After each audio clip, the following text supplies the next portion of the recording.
Alright, okay. Welcome back to Jujutsu Kaisen Anime Review, episode number 32.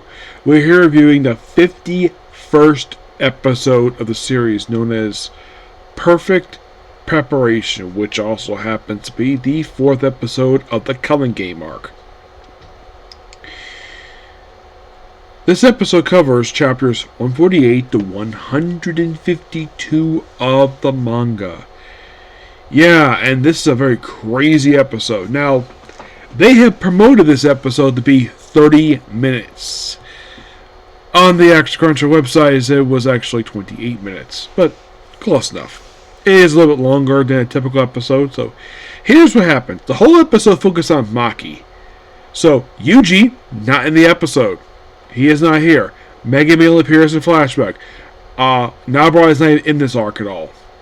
Not really. She is not returning until toward the end of the very next arc of the series. Gojo is still sealed. The plan is to get him out. So here is kind of what happens over the course of the episode. So Maki goes to the Zeni compound to get the cursed tools. And the episode opens up quite interestingly. There's a slight change here from the manga, where you have the guy head of the Heady. What is his name here? It is no,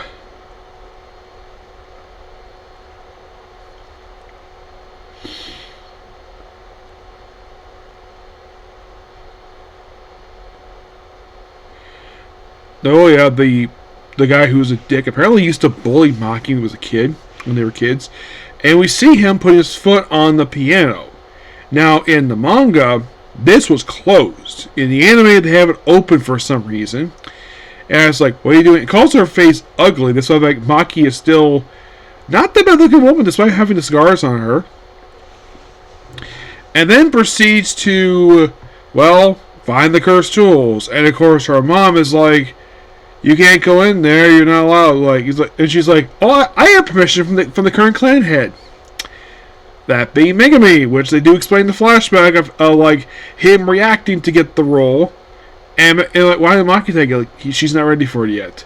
So Megami basically is appointed the head of the clan. So he opens the door and the cursed tool's not there. Instead, she finds her dick of her father, because basically she calls him something else in the anime. Calls him an a-hole. Yes. That's how the dub calls. That's what the dub actress decided to say when it calls her father, and basically, he sees that he had pretty much stabbed her sister.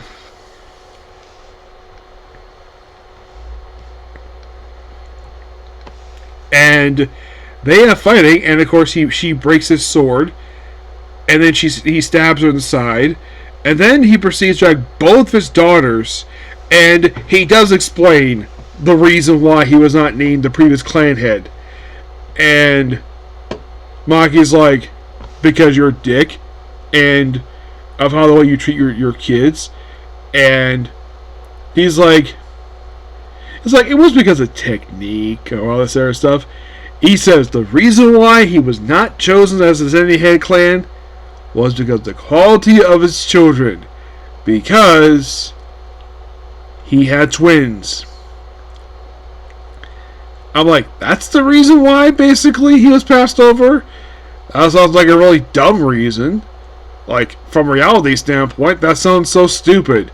But apparently, twins are basically considered to be the same person. Kind of.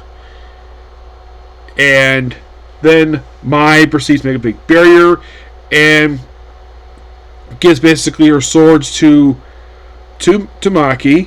Maki has a rematch of, apparently also they mentioned that there's like level 2 curse spirits in this particular room. They cut the little bit out here of her killing them, and then proceeds to defeat her father by chopping the top of his head off. Not from here, up here. Yeah, this episode is very violent.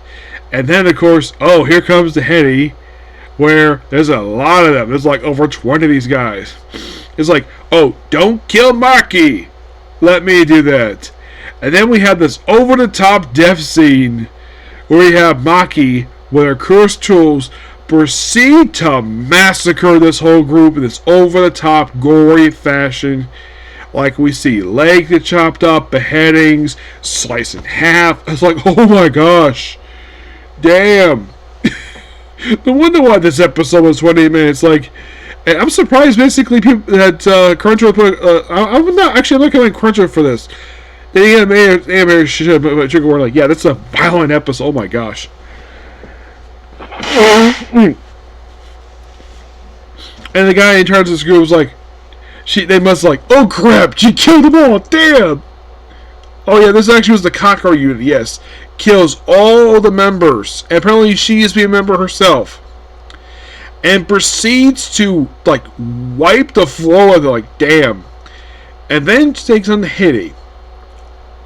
Which, there are 3 of them here. The Goya, she does battle him, basically, he defeats him by punching the face really hard and crushing half his skull. As for the other 3, like, one got beheaded. Yes. One got beheaded, the other one basically got power, and the other one just whatever. And she comes to the big guy. What is it? I think it's Nabato, I think it is? Or Ogi. It was one of those 2. No, it wasn't that one. Let's see. Oh yeah, Jurichi. Yes, Jurichi. The one who's basically kind of her distant uncle. Yeah, she beheads him and then drops his head in the water. I'm like, damn. And after they're gone, then comes her fight with Nagra. It's like, probably his punishment for basically bullying her when he was a child. And proceeds to fight her like, oh, I'm stronger than you. You can't beat me. And she gets on top of him. Oh, before I continue here, the whole thing with Maki and Mei, I should mention this. So, Mai has a little bit of energy left to basically pull her sister's head on her lap. But at one point, grabbing her chest. Yes, seriously. That's what it looks like to me. It looks like she's got in the middle of her chest. And then she proceeds to bend down while her sister's on her lap. And says, well, this sucks, doesn't it? And prior to her saying that, it kind of looked like Mai was going to kiss Maki. I think anybody can tell, like, yeah, it looked like she was going to kiss her. But nope, that went nowhere. And there's a flashback of the fact these 2, like... I mean, I don't think that Maki actually downright hated her, so she didn't get along with her very much. I don't think she hated her. It just, I don't think she liked how she just talked to her about some stuff. But despite the rocky relationship, she didn't hate her sister, from what I can tell from this episode. But I had to bring it up here. So, then after she deals with Nagara, then Maki proceeds to slice up her mother. Yep. Now, now the other people, I get the reason why, because there's a reason behind it, because she's fighting them. Good. A lot of it's self-defense, the fact they were going to kill her anyways. In the case of Nobara, yeah, he had it coming. But her mom, I think because she just disrespected her, I can tell, but stabbing her, and then there was like, I'm not done yet. And then she proceeds to kill him, Nabra, by calling him a piece of trash. And then she dies. And of course, Maki carries Mai out, runs into Momo. Yes, in one of her offline, only 2 appearances she makes the entire saga. She appears with here, and she's not appeared again for quite some time after this. Yeah, not for quite some time. Yeah, she's not returned again according to the manga, and not returned to chapter 190. Yeah, it takes her a while. Yeah, she does not play a role in this arc at all. She doesn't, and after this, she appears to play a role in the next arc, but and then it's just Momo just asks what we do next, and Maki proceeds to walk away. And it's mentioned at the end of this that the Zenin clan has basically been kind of thrown out of the big 3 families, but the court Jujutsu hide but put on hold. Also, the fact that pretty much almost the entire clan is dead. Yeah, the entire clan is dead. Like, with the exception of Maki and Megami, with the exception of these two, pretty much everybody else is dead. Yeah, they're all dead. So it's like, yeah, it's a noteworthy clan with only 2 people alive. Yeah, because, like I said, everyone else is all dead. Yeah, they're all freaking dead.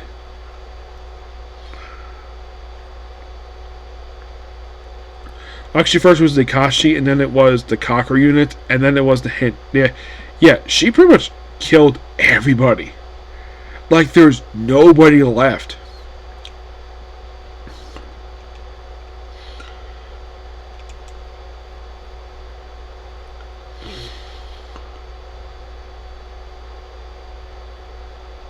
And you're like, wow. Who would have thought, basically, that they would do this? Where they would just kill the entire clan in one episode. There's, like I said, not much of them left. It just Megumin and Maki. That's it. Yeah, this arc, this basically was the last known appearance of them. That's in this episode. But great episode overall. Yeah, it's over the top gore. It's probably by far of the entire Jujutsu Kaisen anime, this is probably the most violent episode of the whole show. Yeah, the most violent. Which is kind of interesting.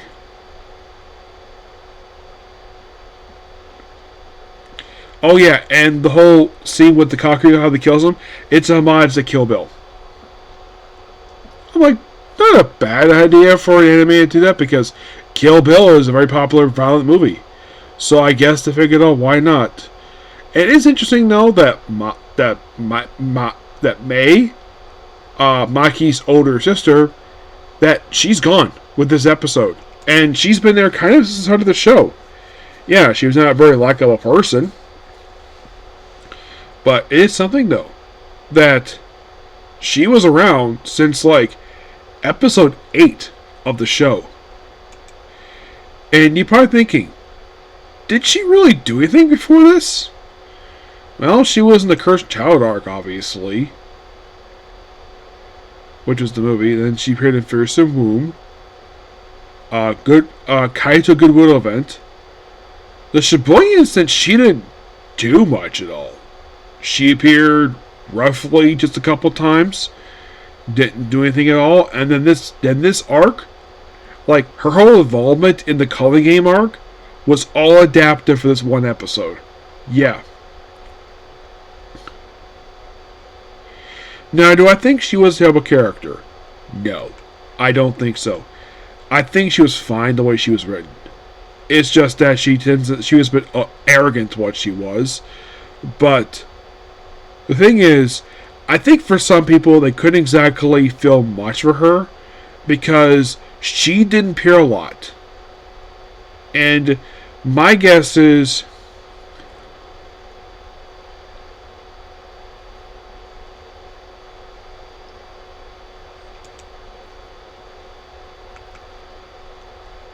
that's something interesting. According to Fanbook, Mai's first love may have been Megumin. Despite the fact that's kind of a distant relative of hers, but yeah. Yeah, but I mean, the only way they're related is due to Megumin's mom.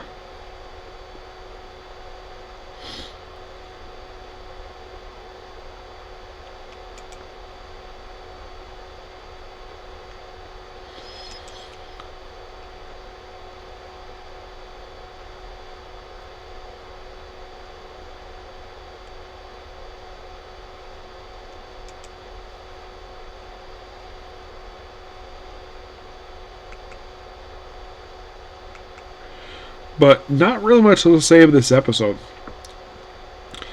Like I said, was really good.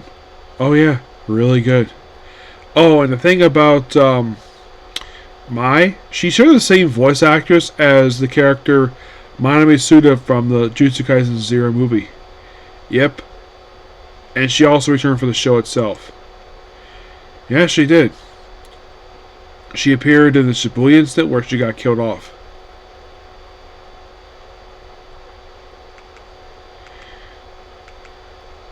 Oh, and that's the thing with the show. The show likes having voice actors having to share the same character. Of course, Maki herself was voiced by Allegra Clark, which I think Allegra Clark herself must have been the director of this arc. Yes. And here's another one. Maki, not only voices over, but also the character of Katsumi Maiwa. Yes.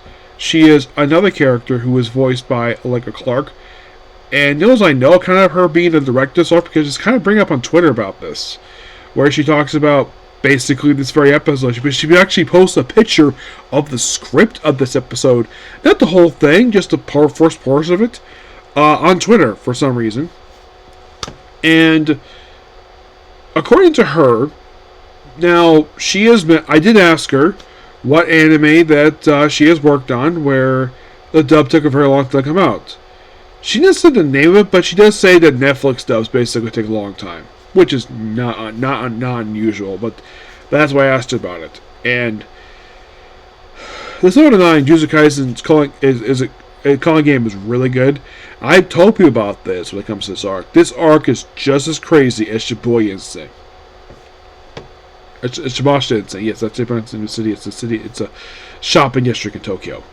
But not much to say about the episode itself. So that is pretty much it for the video. Please be sure to like, comment, subscribe, turn notifications. I'm going to do one comment corner and call it a night. Okay, see you. Bye.